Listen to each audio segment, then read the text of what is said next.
ಜನಾರ್ದನ್ ರೆಡ್ಡಿ ಗೆದ್ದಿದ್ದೆ ಶ್ರೀರಾಮುಲೂರಿಂದ. ದುಡ್ಡೇನು ಅವರ ಅಪ್ಪನ ಮನೆಯಿಂದ ತಂದಿದ್ದ. ಗಣಿ ದುಡ್ಡಲ್ಲಿ ಜನಾರ್ದನ್ ರೆಡ್ಡಿ ಗೆದ್ದಿದ್ದಾನೆ. ಮೈಸೂರಿನಲ್ಲಿ MLC H ವಿಶ್ವನಾಥ್ ವಾಗ್ದಾಳಿ ನಡೆಸಿದ್ದಾರೆ.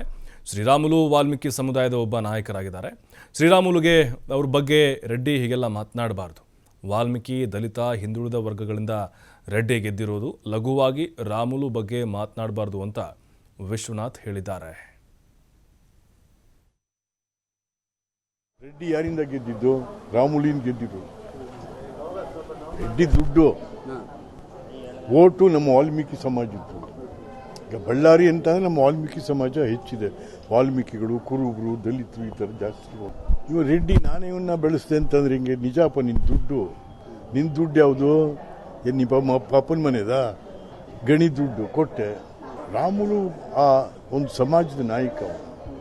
ಅಷ್ಟು ಸುಲಭವಾಗಿ ಲಘುವಾಗಿ ಮಾತಾಡಬಾರ್ದು. ಯಾವ ವರಿಷ್ಠರು, ಯಾವ ಪಾರ್ಟಿಲೂ ಯಾವ ವರಿಷ್ಠರೇ ಎಲ್ಲ ಡಿಮ್ಮಿ ವರಿಷ್ಠರುಗಳು. ಯಾರು ಹೇಳ್ಕೊಟ್ಟು ಮಾತು ಬಂದಿಲ್ಲ ಹೇಳೋ ಅಂಥ ವರಿಷ್ಠರುಗಳೇ ಎಲ್ಲ ಪಾರ್ಟಿಲೂ ಇರೋ. ರೆಡ್ಡಿ ಯಾರಿಂದ ಗೆದ್ದಿದ್ದು? ರಾಮುಲಿನ ಗೆದ್ದಿದ್ದು. ರೆಡ್ಡಿ ದುಡ್ಡು ಓಟು ನಮ್ಮ ವಾಲ್ಮೀಕಿ ಸಮಾಜದ್ದು. ಈಗ ಬಳ್ಳಾರಿ ಅಂತಂದ್ರೆ ನಮ್ಮ ವಾಲ್ಮೀಕಿ ಸಮಾಜ ಹೆಚ್ಚಿದೆ. ವಾಲ್ಮೀಕಿಗಳು, ಕುರುಬರು.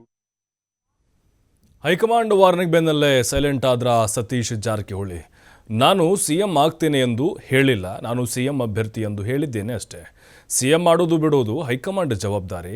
DKಶಿ ಹಾಗೂ ನನ್ನ ನಡುವೆ ಯಾವುದೇ ಮುನಿಸಿಲ್ಲ. ರಾಜ್ಯಾಧ್ಯಕ್ಷ ಬದಲಾವಣೆ ವಿಚಾರ ಹೈಕಮಾಂಡ್ಗೆ ಅದನ್ನ ಕೇಳಬೇಕು. ರಾಜ್ಯಾಧ್ಯಕ್ಷ ಬದಲಾವಣೆ ಮಾಡುವಷ್ಟು ಶಕ್ತಿ ನಮ್ಮ ಬಳಿ ಇಲ್ಲ. ಈ ಬಗ್ಗೆ ಚರ್ಚೆ ಅನವಶ್ಯಕ ಅಂತ ಸಚಿವ ಸತೀಶ್ ಜಾರಕಿಹೊಳಿ ಹೇಳಿದ್ದಾರೆ.